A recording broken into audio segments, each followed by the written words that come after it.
Assalamualaikum warahmatullahi wabarakatuh. Nama saya Fauzan bin Farudin. Hari ini saya akan melakukan demonstrasi untuk kaedah menentukan kiblat yang digunakan, iaitu kaedah istiwa.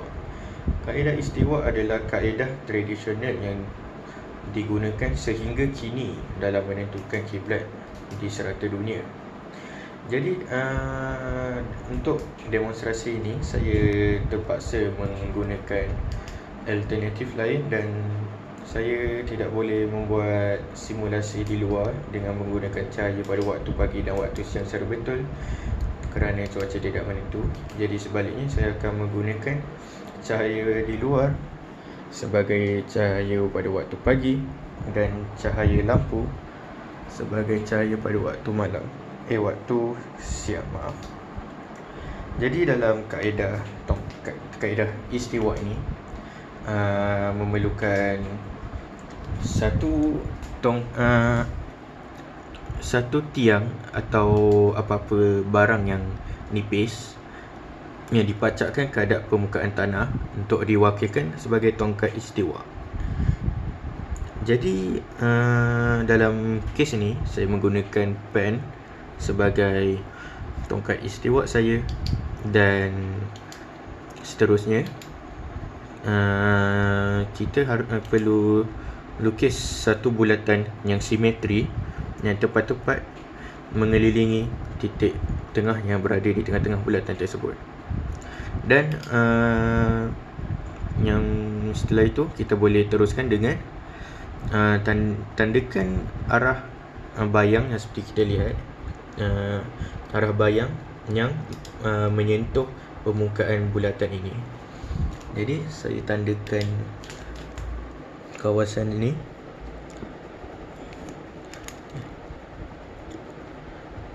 Dan ini mewakili bayang pada waktu pagi, kerana pada waktu pagi matahari baru terbit dari timur. Oleh itu bayang-bayang ini akan menghala ke arah barat, dan dari sini kita dapat arah barat. Jadi dari sini saya tulis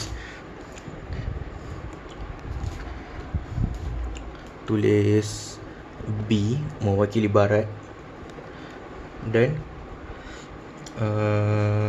saya juga menulis waktu di mana saya menandakan ni, dan sebagai andaian saya mengambil waktu 10:55 pagi. Okey. Dan untuk pada waktu siang, saya menggunakan cahaya lampu untuk mewakili cahaya pada waktu siang. Jadi jika lihat dalam waktu siang sama juga macam waktu pagi tadi, kita ulang balik langkah-langkah yang kita buat dengan menandakan bayang-bayang yang bersentuh dengan bulatan. Dia dalam kes ni bulatan dekat sini. Okey. Jadi dalam ni macam kita tahu, siang matahari terbit, matahari terbit, jadi bayang menunjuk ke arah barat. Jadi untuk waktu siang, matahari sudah naik dari barat nak terbenam. Jadi arah bayang juga menunjukkan arah yang bertentangan, iaitu arah timur. Dan untuk pada waktu siang, saya membuat saya andaikan bahawa sekarang adalah pukul 2:48. Okey. Jadi setelah kita dapat dua titik yang kita peroleh pada bayang yang menuju ke arah barat dan timur, jadi langkah seterusnya adalah untuk melukis satu garis lurus yang melalui titik barat dan juga titik timur yang kita peroleh tadi.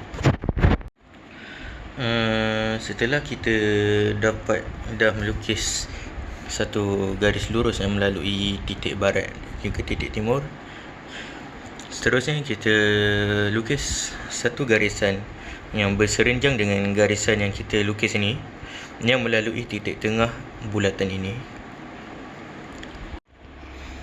Setelah kita melukis satu garis yang berserenjang dengan garis yang kita lukis, yang kita lukis ni harus melalui titik tengah bulatan. Jadi dari sini kita boleh tentukan arah utara dan selatan berdasarkan arah timur dan barat yang telah kita peroleh, di mana di sini adalah kawasan utara dan sini adalah selatan. Dan saya nak labelkan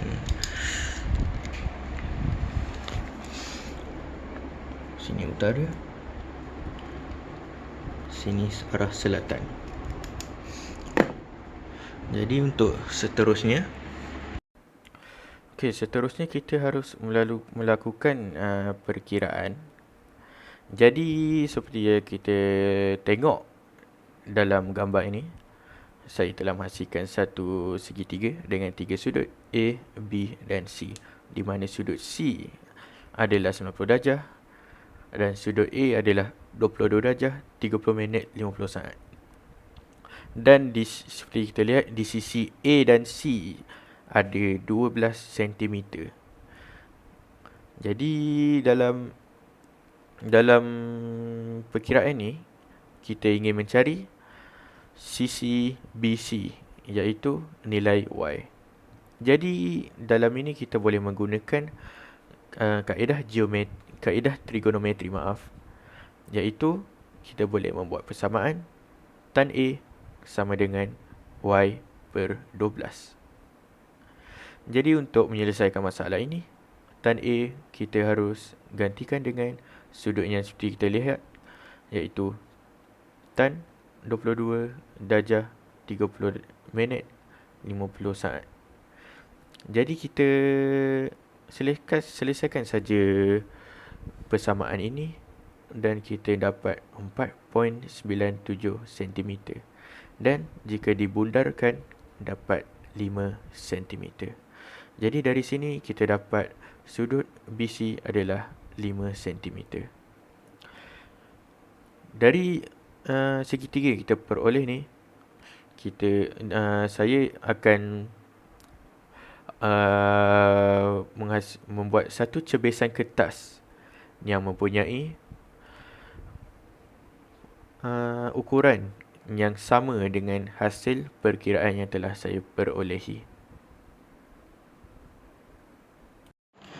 Jadi daripada perkiraan yang telah dilakukan tadi, seterusnya kita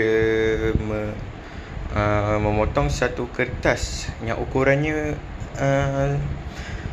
sama dengan perkiraan yang kita peroleh tadi. Dan ini adalah cebisan yang telah saya peroleh daripada yang saya mengikut hasil perkiraan yang saya buat, iaitu bahagian bawah 12 cm dan bahagian sini 5 cm. Jadi apa yang kita nak buat seterusnya, seterusnya adalah kita letak dekat sini dan pastikan dia rata dan pastikan tepat mengenai titik tengah yang garisan yang bercantum ini. Dan lepas kita dah nampak sekata, bahagian titik B yang macam dalam perkiraan kita tadi, tandakan bahagian sudut tu. Dan setelah kita tanda bahagian sudut B, seterusnya kita buat satu garisan yang menyambung titik ni dan titik di mana dua-dua garisan bertembung. Dan setelah kita membuat garisan ini, akhir sekali buat anak panah, dan inilah adalah arah kiblat yang kita perolehi. Sekian, itu saja pembintangan saya untuk kaedah istiwa dalam menentukan kiblat. Terima kasih dan Assalamualaikum warahmatullahi wabarakatuh.